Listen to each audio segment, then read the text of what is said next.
Welcome to the Rational Egoist. I'm your host, Michael Liebowitz. And as you can see, we've got back with us today Professor Andrew Bernstein. He's a philosopher, novelist, and radical for capitalism. And he's also the author of a brilliant, if I don't, I don't think it's hyperbole. I think it's a brilliant article, The Case for Western Civilization and the Objective Standard. Here it is. There it is. And he's here to talk to us about it today. Welcome back, Professor. Thanks, Michael. It's always good to be on with you. What is Western civilization? I mean, I hear it thrown around a lot, but when you say the case for Western civilization, what do you mean? What are you referring to specifically?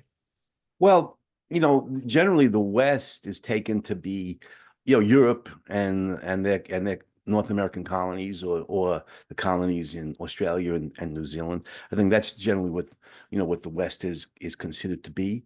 And I think that's accurate. The civilization, the great advances of Western civilization, generally understood, I think properly again to begin in ancient Greece.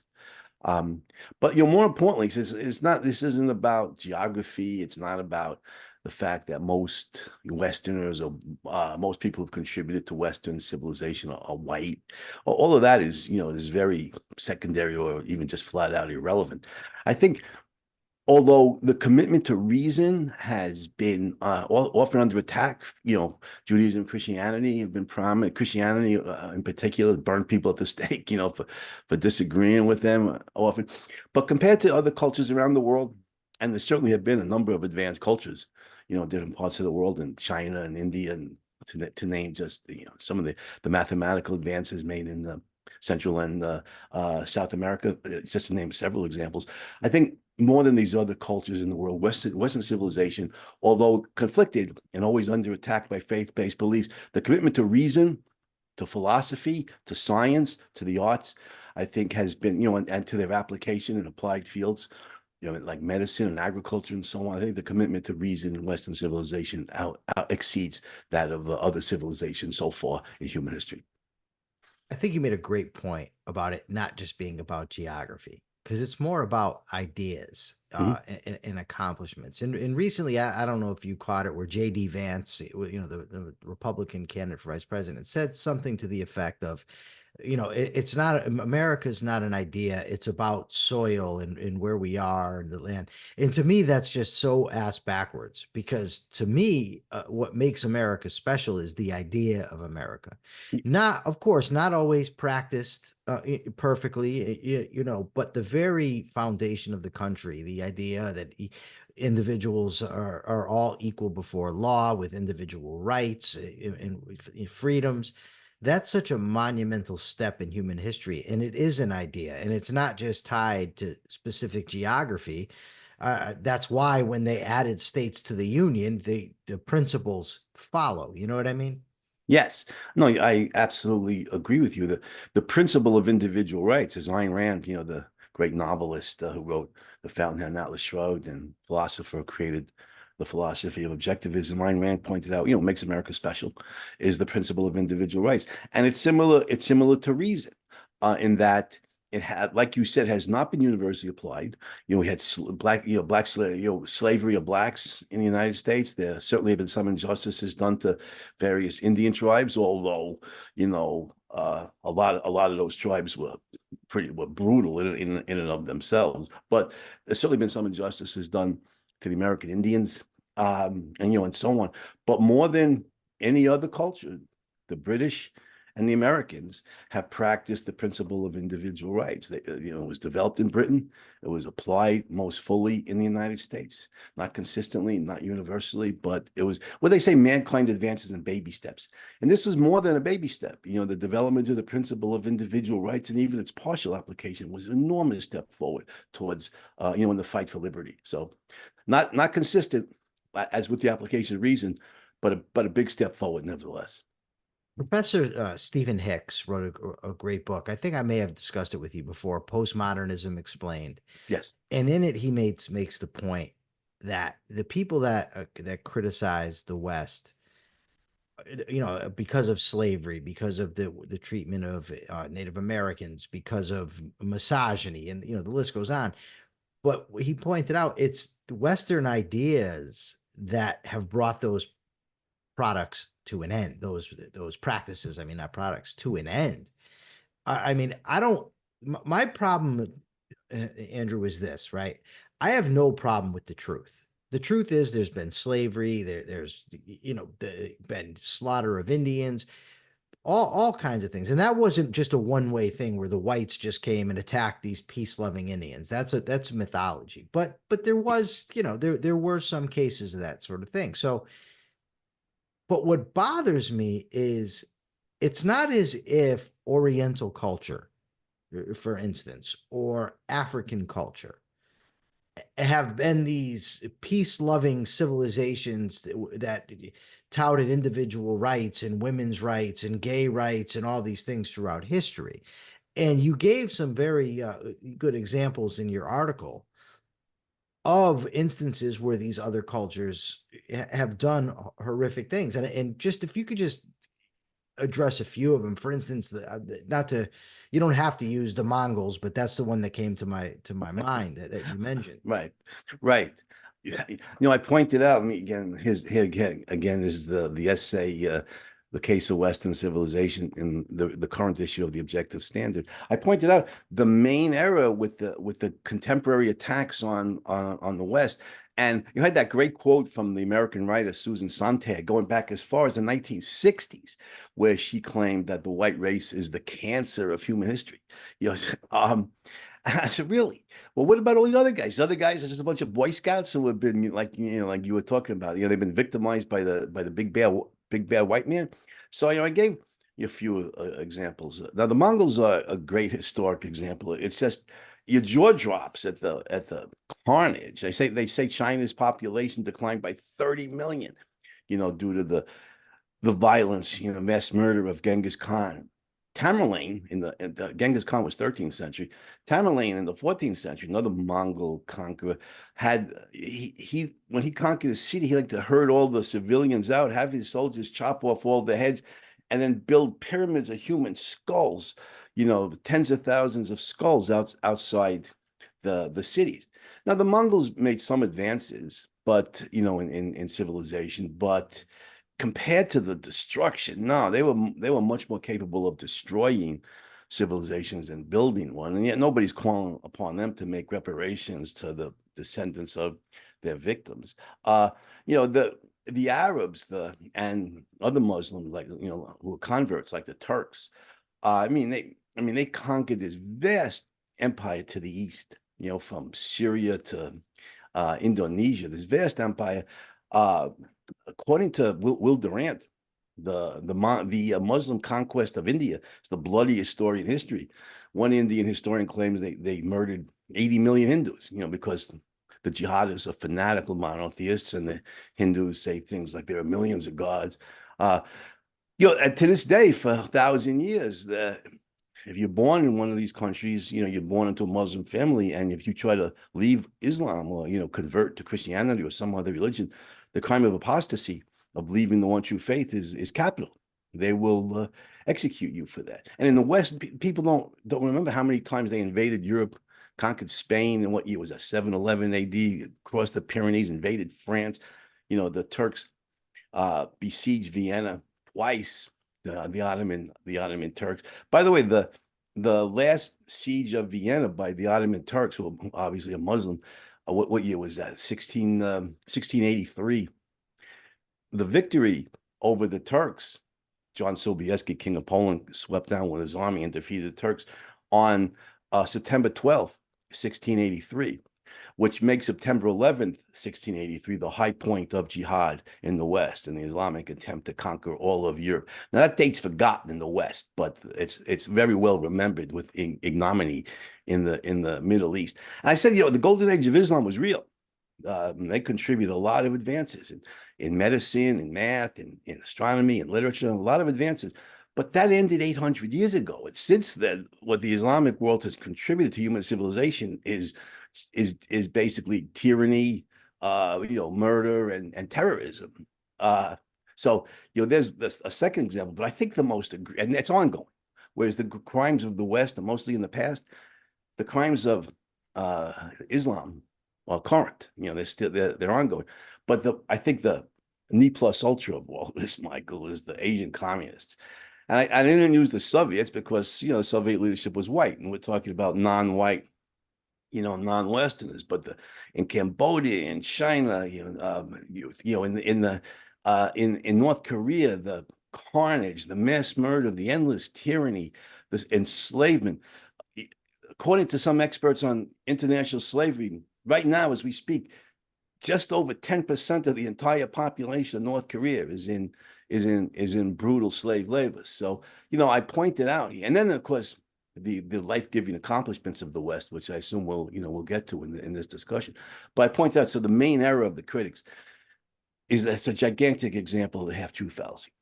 They'll tell you all the bad things about the West, but they'll leave out, they'll leave out the depredations of all these non-Western cultures, and of course, above all, they'll leave out the tremendous life-giving achievements of Western civilization. When it comes to the Arab Muslims, there was an interesting experience that I had when I was incarcerated with there was a lot of black guys that were anti-America and because of slavery, and they became Muslim. And they were having a debate one day, and the guy says, well, the Muslims were a very big part of the slave trade, of the African slave trade. So why the animosity toward the United States, but not toward the Arabs? Now, I don't think that we ought to be having any animosity toward people living today based on what happened, hundreds of years ago. Right. But it just Right. was an inconsistency in the thinking that goes to sort of the inconsistency that we're talking about, where you want to single out one culture when all cultures are guilty of something, and then you ignore what we're going to get to in a minute, the accomplishments of the various cultures. In Western civilization, to my view, has far surpassed any other culture when it comes to accomplishments. So now the title of your article is "The Case for Western Civilization." So hold it up again. Here it is with the beautiful. You can hold it up as much as you want. So thank you. First of all, why is the case? What is the case, and why is it worth making? That's a good question, Michael. Before I answer it, let me go back to your previous point about slavery. Sure. I know you're a very well-read guy. You probably read the autobiography of Malcolm X. Well, yes, it's not really an autobiography, I think you pointed out, but yes. But it's a fascinating book, and I think everybody should read it. And I think what he talks about going through in that book is the ignorance of the Muslim slave trade. It's not broadcast in the United States or in the West. When we think of slavery, we think of white people, white Westerners, and white Americans owning black slaves, and they very rarely talk about the Arab slave trade out of sub-Saharan Africa, to the Middle East, which began centuries before the European involvement, continued all through the European involvement, continued after the Europeans abolished slavery, and was curtailed to the extent that it was only by British, that is by Western intervention. Thomas Sowell tells us, 14 million black slaves to the Middle East, 11 million black slaves to the Western Hemisphere. And the thing, again, that's often overlooked is how often in the Middle East the Arabs castrated their male slaves, which explains the dearth of a black population in the Middle East, today. So I pointed out in the essay about slavery. It's existed all over the world, not just in the Middle East, but in Africa, in Asia, in the New World, in South and North America. It's existed all over the world, going back into the mists of prehistory. So I said, slavery is ubiquitous. Abolitionism was Western.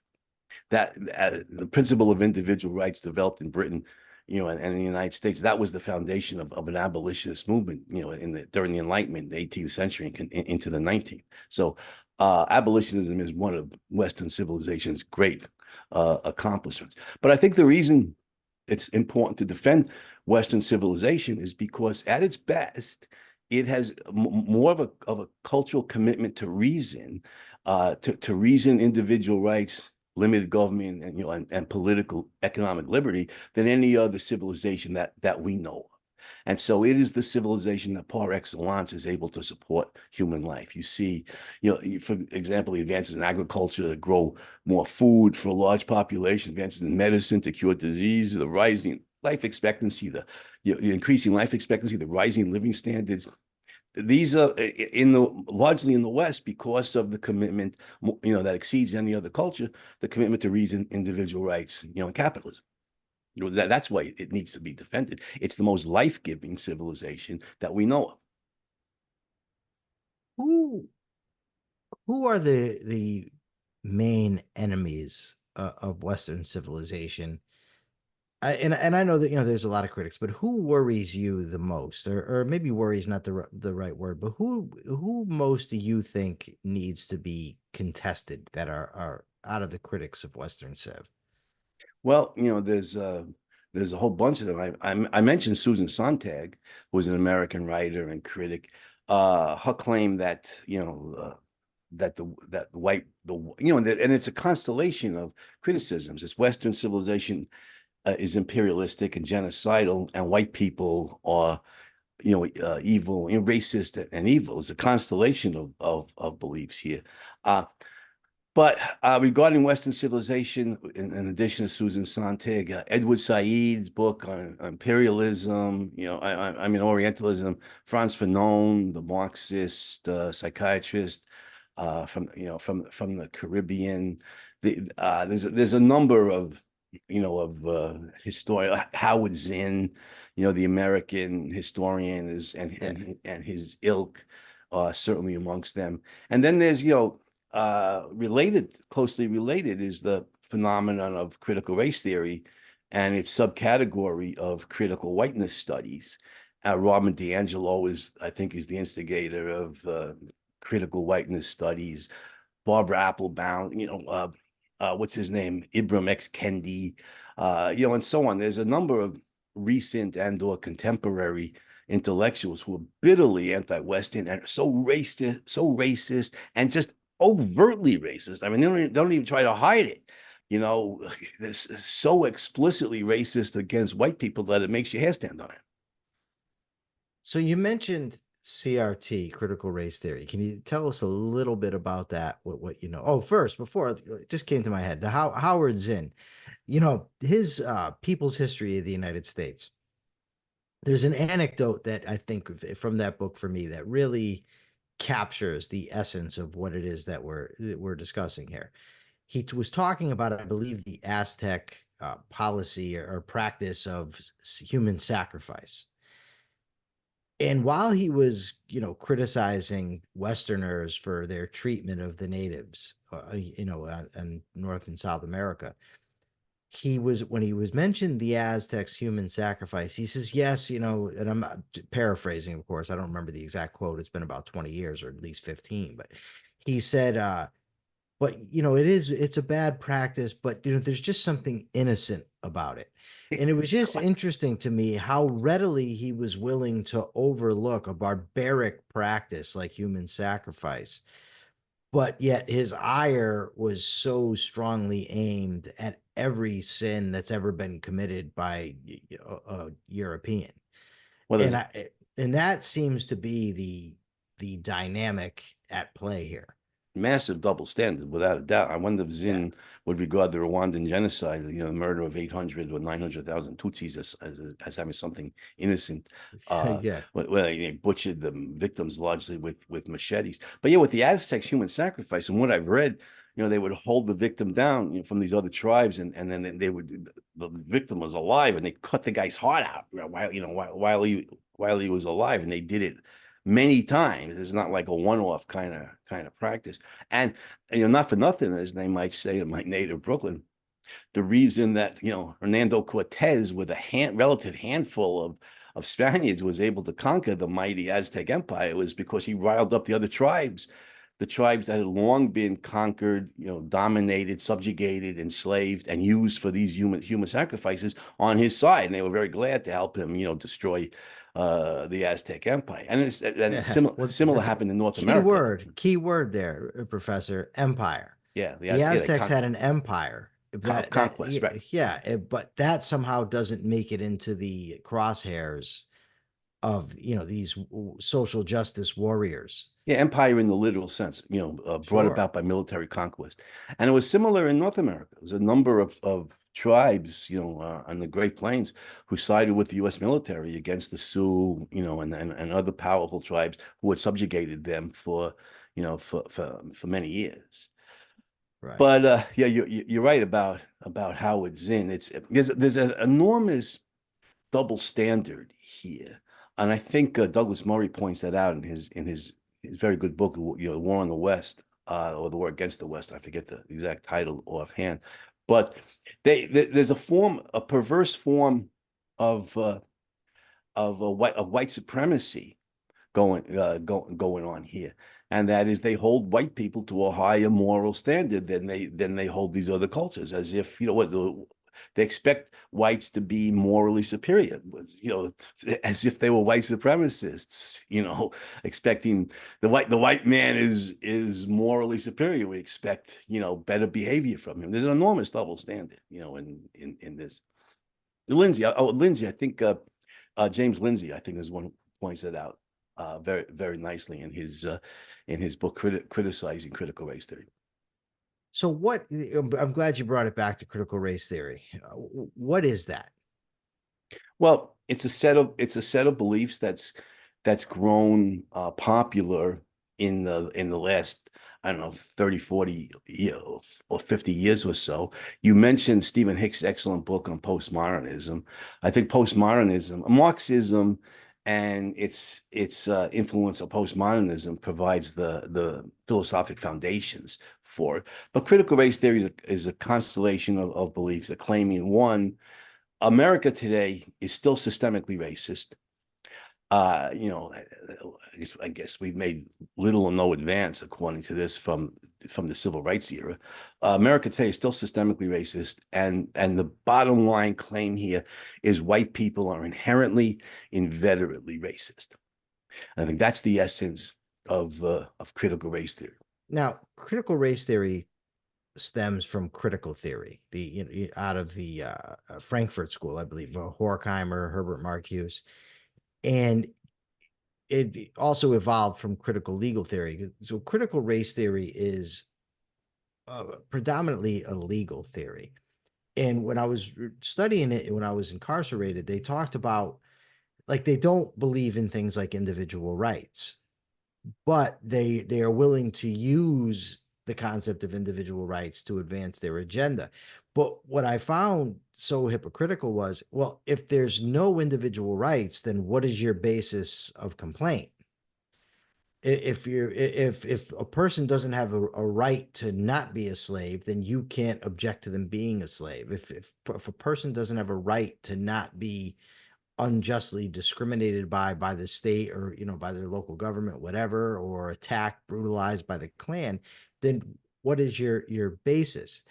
And they come up empty for the lack of any moral clarity, in my view. And it's a very hypocritical doctrine that just draws on sort of a hodgepodge of nonsense, a mixture of Marx, Freud, and you know modern American leftism. I guess it seemed to me is what's going on there. Yeah, I agree with you. In logic, the only panacea for racism of any kind, whether it's directed against blacks or against whites or against Jews or Muslims or Christians or whomever, the only cure for racism in any form is colorblind individualism. We need to recognize that, what tribe an individual comes out of, what ethnic group or race, is, it's factual. This guy's black, this one's white, she's Asian, whatever it is, but it's trivial. The most important human characteristic of all, by far, is character. Yeah, moral character, and moral character and intelligence. A second important characteristic. Moral character and intelligence have no relationship whatever to race, and yet the left, who pushes critical race theory and critical whiteness studies, they not only repudiate colorblind individualism, they call it a microaggression. You're not even allowed to say it, on some college campuses. It's an aggression against minorities. Now, if anybody wants to say this flat out publicly here, anybody who rejects colorblind individualism cannot, in logic or in ethics, claim to be a foe of racism, because you are then disdaining the only solution to racism in any kind. So, yeah, they're inconsistent, they're illogical, they're just filled with venomous hate, towards whites and the West. Do you think, this just occurred to me as we were talking, it wasn't one of my predetermined questions, but when it comes to, say, white supremacists or neo-Nazis or the like, do you think that they're also enemies of Western civilization? Because it seems to me they are, because they're opposed to the very foundations of the best of the West, reason, individualism, colorblindness, that sort of thing. Mhm. So it would seem to me that far from being representative of Western civilization, they are indeed its enemies. No, absolutely, 100%. A big, as we've discussed, a big important principle that makes the West special is the moral, political principle of individual rights. That, to put it simply, your life belongs to you. It doesn't belong to the state, doesn't belong to the church, and so forth. And related to that, colorblind individualism is that character, it matters, not race. And another important philosophic point that I think has flourished more, again, always with opposition, but flourished more in the West and elsewhere, is the principle of free will, that we make choices and we make moral choices, and we should be judged by the moral choices we make, by what's in our volitional control, not by something that's out of our control, namely what tribe or race I was born into. Whereas the white supremacists, whether it was the Klan or the Nazis or these lone wolf murderers like Dylan Roof and Peyton Gendron and so on, these guys who murdered, Robert Bowers, these white supremacists who murdered blacks, Jews, and so on. They're utter collectivists. Collectivism meaning the supremacy of the group over the individual. If you're born into a certain group, if you're born into the black race, or you're born into the Jewish religion, you're evil. You don't make moral choices. You're evil simply by virtue of the ethnic group or the tribe that you were born into, and we're going to kill you. So yeah, it's a complete violation. The white supremacists are a complete violation of reason, free will, individual rights. They're tribal. They're like cavemen. They just see tribes and groups. They don't recognize individuals. And yet the country was founded, the best of the United States, is based on the principle of individual rights. These guys have no basis to wave the American flag. They should be waving the Confederate flag or the swastika, which they very often do. And that, tells us who they are. They're enemies of freedom. They're enemies of individual rights. They're enemies of the best of the West. We need to be able to defend ourselves against these bastards. Well said, sir. Thank you. What do you think? So if we're going to make this case and we're going to combat the enemies of Western civilization, what is the best way to go about it? What is the best methodology when we're arguing? How do we do this? How do we push back against them? Well, I think, again, Ayn Rand gave us intellectual ammunition here.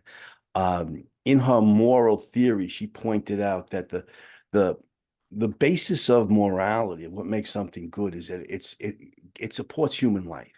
That A is A, car is car, or dog is dog, man is man. Human beings have a certain nature. We have a certain identity. Certain things will objectively promote our life, education, nutritious food, freedom, and so on. And certain things will, harm our life, dictatorship, poison, violence against us, and so on. And that which promotes human life, given man's nature, is the good, and that which harms human life is the evil. And Western civilization, we could point out over and over and over again, has been more life-giving than any other culture that we know of throughout history. And look at some of the examples I gave. Just started with very practical ones. Norman Borlaug and the Green Revolution.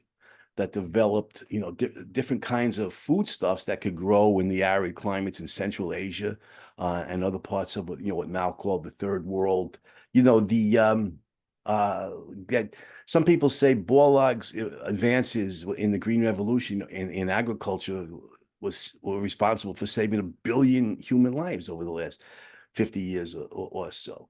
I mentioned in the essay Maurice Hillman, the medical researcher at Merck, and his team who developed vaccines for any number of diseases and have been responsible again for saving millions and millions of lives around the globe, not just in the West. And the great medical researchers like Jonas Salk and Albert Sabin, who developed the polio vaccines for the dreaded polio virus.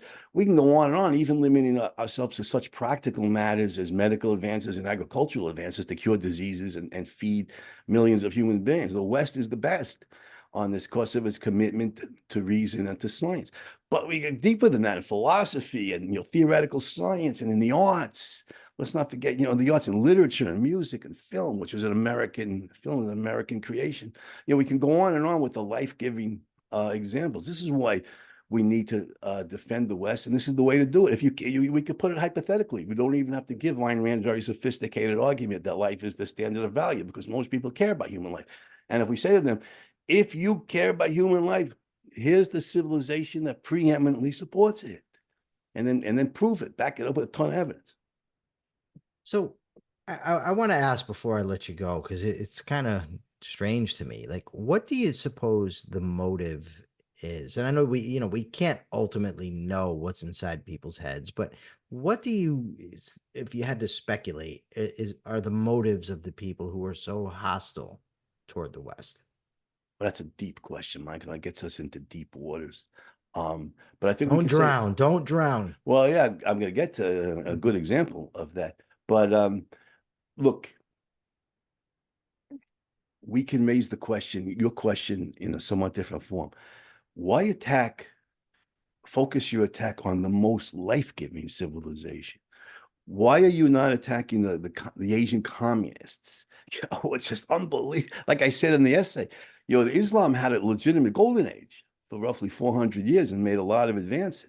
Communism never had a golden age, Michael. They had nothing, and same for the Nazis. They mercifully are no longer with us generally, but the communists are still with us in China, North Korea, and so forth. They never had a golden age. All they had was a red age, red for human blood. They're still around. Why are you attacking the most life-giving civilization and ignoring and not bothering to attack these evil guys? That is a frightening question. So let me tell you a parable. Remember the story of the scorpion and the frog? Yes. For your viewers who don't remember it, the scorpion wants to cross the river and he can't swim. He asks the frog to carry him across, and the frog says, "No, I'm not going to do it. You'll sting me and kill me on the way over there." And the scorpion says, "If I sting you in the middle of the river, I'm going to die too," which is true. And he's appealing to rational self-interest here, and the frog naively accepts. And the frog starts carrying him across the river, and midway the scorpion stings him, and as the frog is going down dying, he says, "Why'd you do that? Now you're going to die too." And the scorpion responds, "It's what I do." Destruction. It's mind-boggling to good people, but you can give simple examples. I remember as a kid in Brooklyn playing basketball in the schoolyards. Every summer, these knucklehead kids would get drunk and they'd rip all the slats out of the benches on the side. And then the city have to come in, New York City have to come in the fall or the winter and rebuild the benches. And it harms them too. The destructive kids that had no place to sit in the courtyard by the basketball courts, as well. It's just destruction for its own sake. And better example on a huge scale were the Nazis. Near the end of the war, with the Soviets advancing from the east and the British and Americans from the west, they desperately needed their trains to transport troops and supplies to their armies on both fronts, and yet they diverted any number of trains to drag as many Jews as they possibly can to the death camps, hastening their own demise. But by God, they were going to kill as many Jews as they could. And so there's this attitude. We can give example. It's called nihilism. It's this lust for destruction, destruction for its own sake, to tear down, not to build up. And when you ignore the worst of these cultures and you focus your attacks on the best, the only conclusion I can come to is this is driven by nihilism. It's the urge to destroy, to tear down, to kill. Well, I think that was a good answer. Thank you. And it's hair raising.